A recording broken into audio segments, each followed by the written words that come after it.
네, 오늘 말씀의 제목은 어린아이의 가치, 어린아이의 가치라는 제목으로 말씀을 드리겠습니다.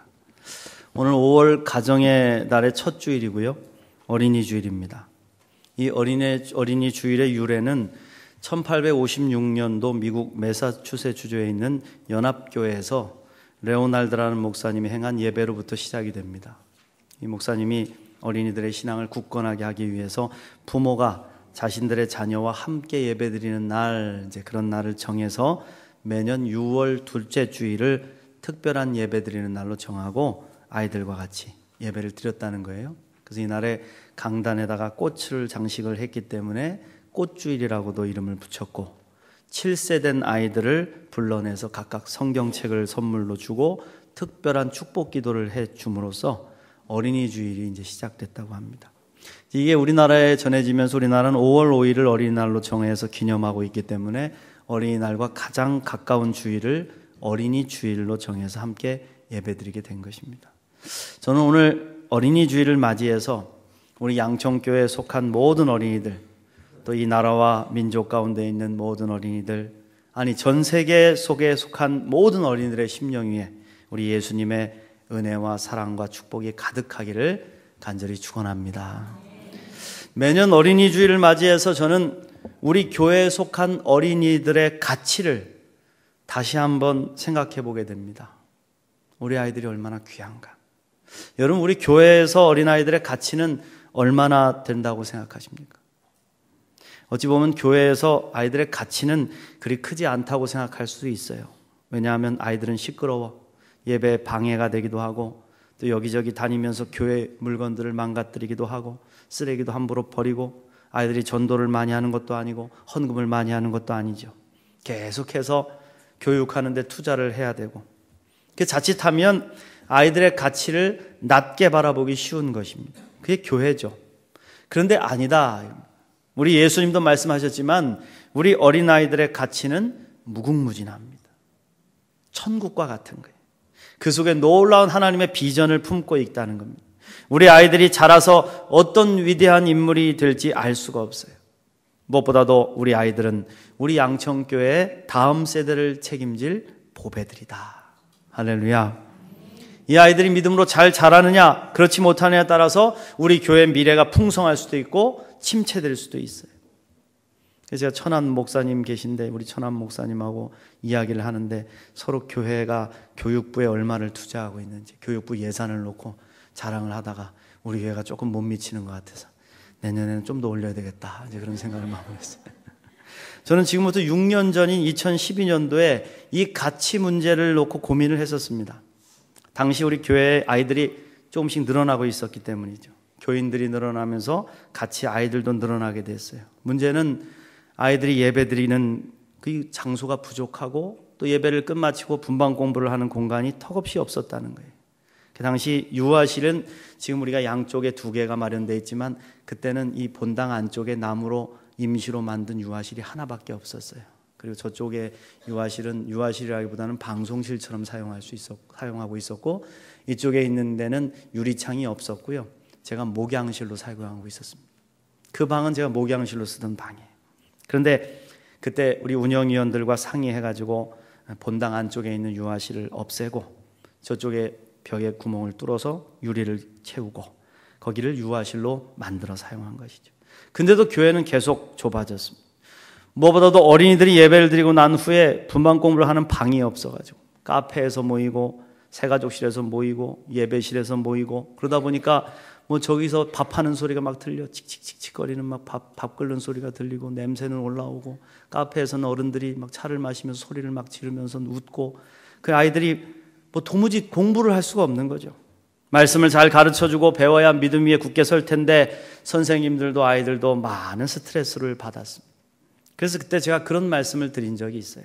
어떤 교회는 예배당 짓는데 수백억을 쓴다고 하는데 저는 조금 좁으면 고쳐서 사용하는 게 바람직하다고 봅니다. 그리고 교회 예산을 조금 더 가난한 이웃을 돕는데, 선교하는데, 하나님 뜻을 펼치는데 더 많이 흘려보낼 수 있으면 좋겠습니다. 그런데 이런 저의 마음도 어쩔 수 없는 게 한 가지가 있습니다. 그건 바로 우리 아이들이 예배드릴 공간이 없다는 겁니다. 그래서 기도합니다. 하나님, 우리 장년들이 부흥해서 예배당이 좁아지면 예배를 늘려서라도 좀 불편을 감수할 수 있지만 아이들은 어쩔 수 없지 않습니까?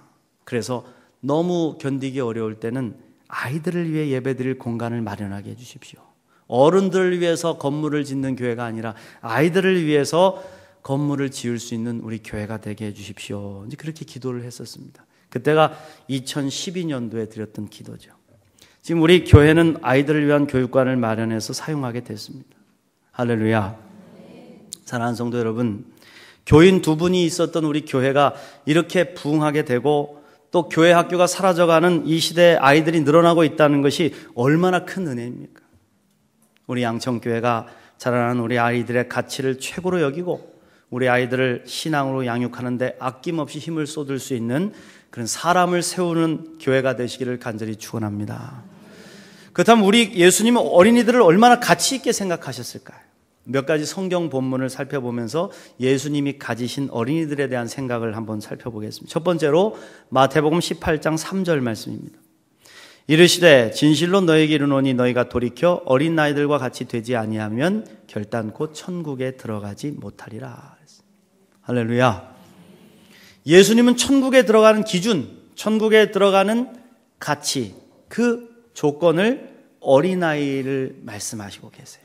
어린아이를 딱 가리키면서 저 어린아이처럼 돼야 천국에 들어갈 수가 있다.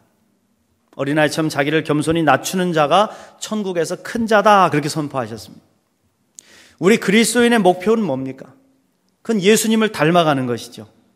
예수님을 닮아서 살아가다가 영원하신 하나님의 나라 천국에 들어가는 게 우리의 목표입니다. 아닙니까, 여러분? 혹시 예수를 믿는데 다른 목표 가지신 분들 계세요? 나는 내 꿈을 이루기 위해서, 욕심을 이루기 위해서 그런 목표를 가지고 계세요? 아니죠. 그리스도인의 목표는 예수님 닮은 것이고, 할렐루야. 그리고 열심히 신앙생활 잘하고 주님의 뜻을 이루어 살다가 하나님 나라 천국에 들어가는 거예요. 그런데 이 천국에 들어가는 것이 최고의 목표인데 그곳에 들어가려면 어린아이와 같이 되어야 한다. 다시 말하면 어린아이를 그리스도인의 최고의 목표에 동일하게 두신 말씀이죠. 그만큼 어린아이가 가치가 있다. 두 번째로 마태복음 18장 5절 말씀에 또 누구든지 내 이름으로 이런 어린아이 하나를 영접하면 곧 나를 영접함이니 그랬습니다. 예수님은 어린아이와 자기를 동급으로 여기셨다 이겁니다. 같은 존재로 여기셨어요. 예수님이 성경 말씀 속에서 자기와 같은 존재로 딱 여기신 게 두 부류인데 하나는 어린아이고요. 하나는 낮은 자, 작은 자예요. 작은 자. 지극히 작은 소자. 그게 나와 같다. 분명히 어린아이를 영접하는 것이 예수님 자기를 영접하시는 것이라고 선포하셨다. 그렇다면 우리는 교회에서 우리 어린아이들을 얼마나 반갑게 영접하고 있는가. 아이들이 지나가도 저는 새끼 인사도 안 하고 저는 저런 놈이 다 있냐 그러면서 쳐다보고 있는 건 아닌지, 우리 아이들이 지나갈 때 예수님을 보듯이 그렇게 보고 있지는 않은지. 때로 우리는 어린아이들 거추장스럽게 생각할 때가 있어요. 시끄럽다고, 예배 방해된다고. 그런데 우리 예수님은 분명히 말씀하셨습니다. 어린아이와 나는 같다.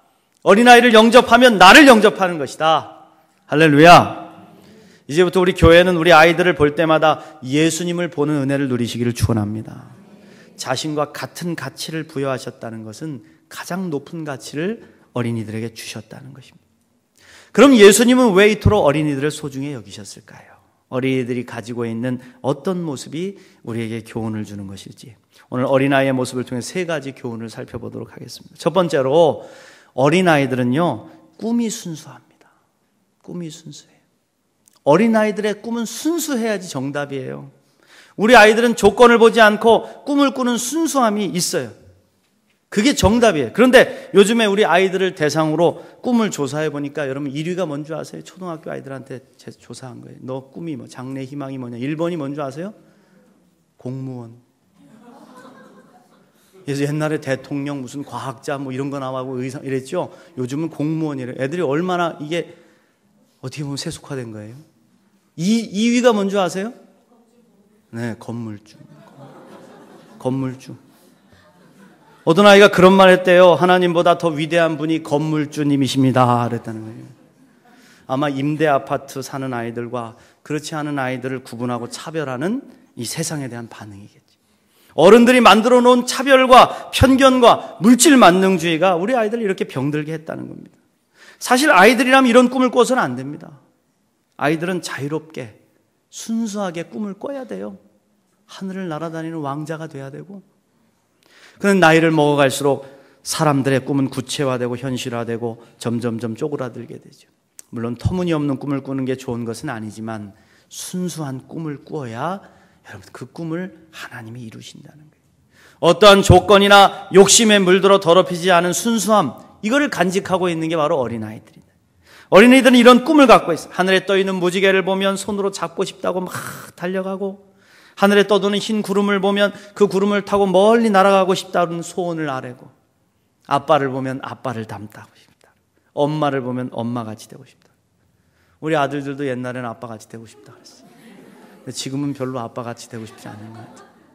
순수함이 사라지면 아빠가 엄마 가지고 있는 조건이 보이기 시작하고 부족함이 보이고 연약함이 보이면 그때부터는 닮고 싶지 않아요. 환경이나 조건을 보지 않고 그대로 사랑하는 순수함이 아이들에게 있다는 겁니다. 예수님 말씀을 들으면 아이들은 그냥 순수한 마음으로 믿어버려요.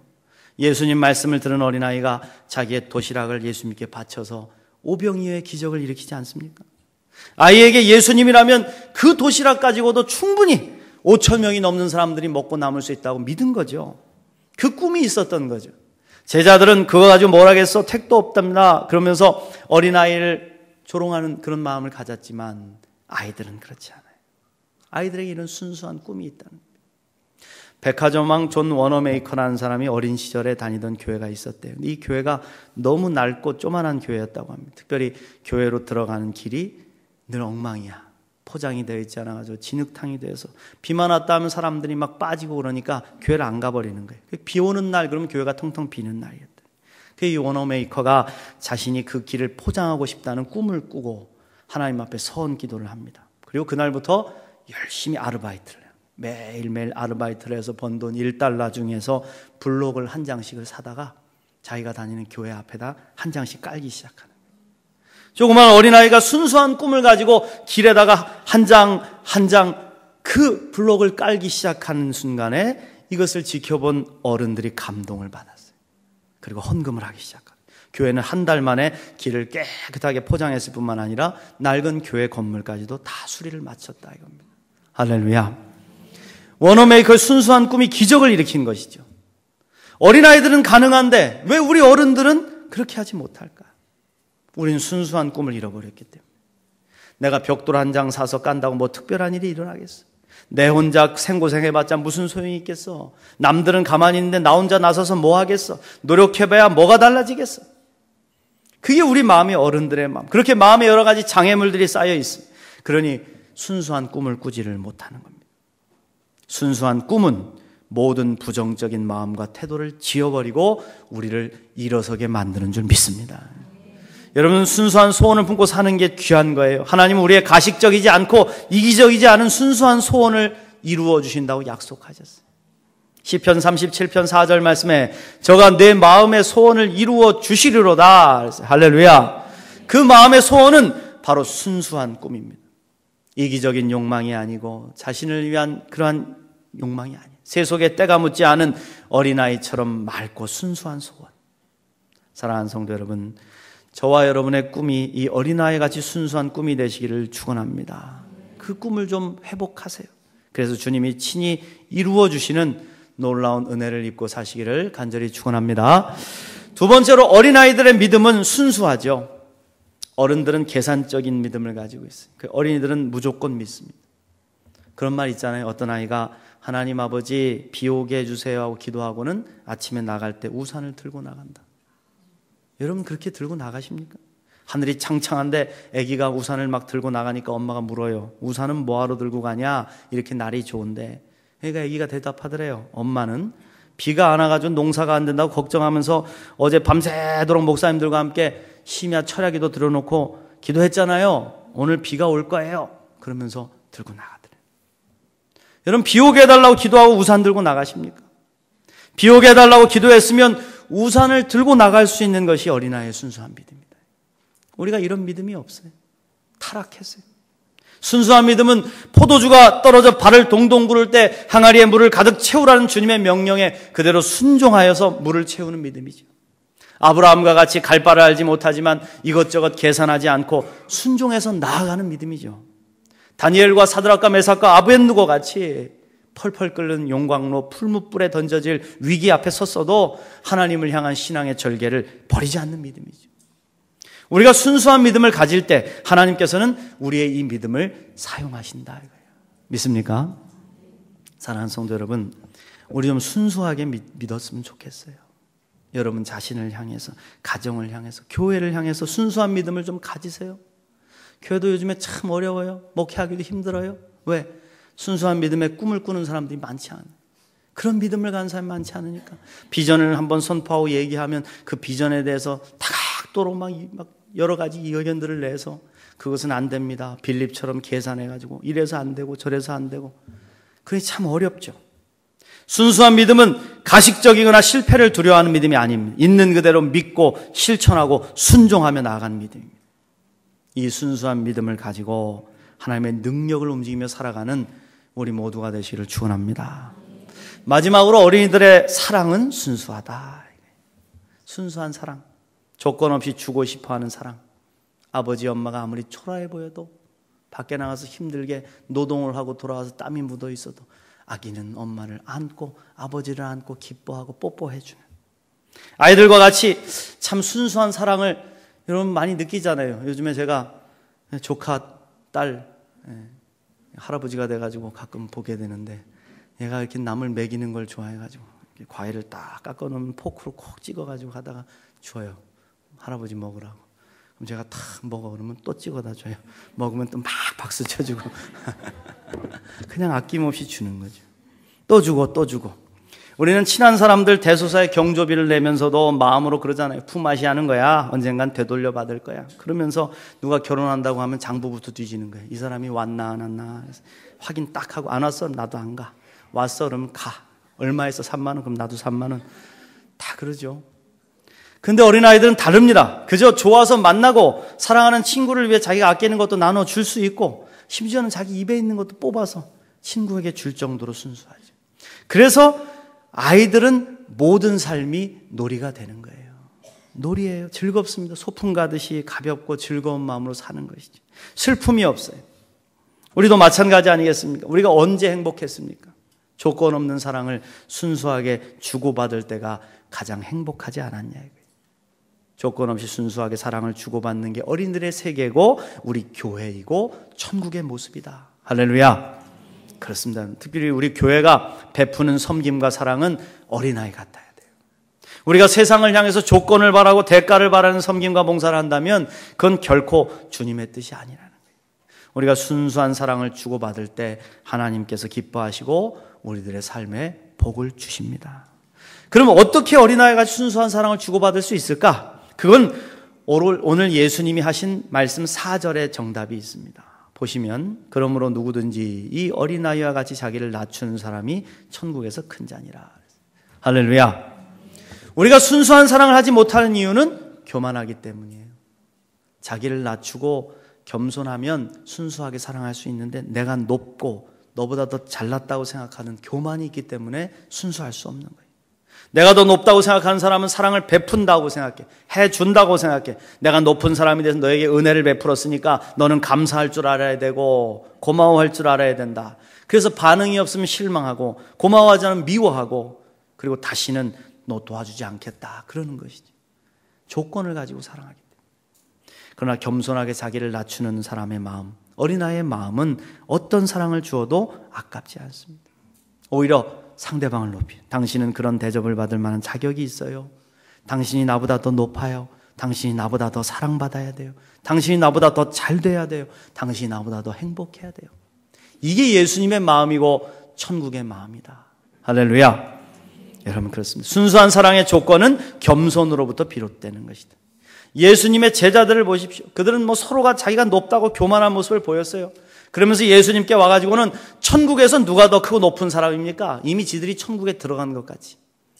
나는 우리가 다 천국에 들어갔는데 거기서 누가 더 높습니까? 슈퍼맨이 더 셉니까? 헐크가 더 셉니까? 이렇게 막 서로 막 그런 수준의 질문을 예수님께 던진 거예요.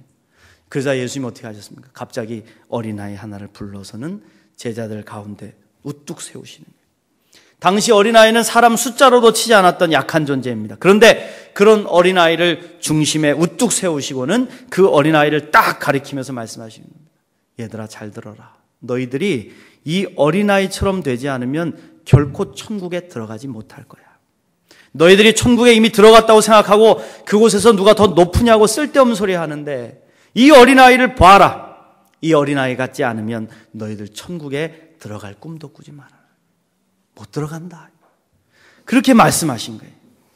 그렇습니다. 사랑하는 성도 여러분, 어린아이와 같이 겸손한 마음으로 사랑하시기를 축원합니다. 예수님께서 어린아이 같이 되라고 우리에게 말씀하세요. 그래야 천국 가고 천국에서 큰 자가 된다. 오늘 어린이 주일에 우리가 어린이를 닮았으면 좋겠습니다. 우리 교회가 어린아이 같은 교회가 됐으면 좋겠습니다. 어린아이 같이 순수한 꿈을 꿨으면 좋겠습니다. 어린아이 같이 순수한 믿음을 가졌으면 좋겠습니다. 어린아이 같이 순수한 사랑을 나누었으면 좋겠습니다. 아멘. 우리 모두가 어린아이를 최고의 가치로 여길 줄 알고 어린아이 같이 돼서 천국을 소유하고 그곳에서 큰 자가 되어서 주님께 영광을 돌리는 저와 여러분 되시기를 간절히 축원합니다.